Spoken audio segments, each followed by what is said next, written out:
How to fix your flat tire. Step number one, inflate your tire to 50 PSI.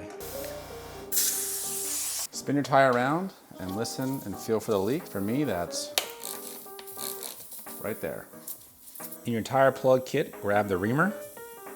We're gonna twist in and enlarge this hole.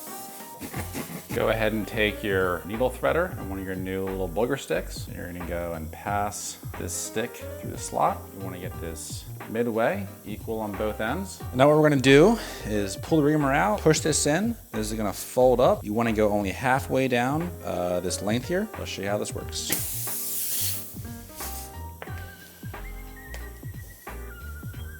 All right, so you can see halfway down the boogers right there. Now quickly pull it out. Just like that. Let's take some of our plug bond right here. We're gonna put it around the rubber, just like this. Get some dikes and some snips and cut off the excess. Just like that. At this point, go ahead and fill your tire back up.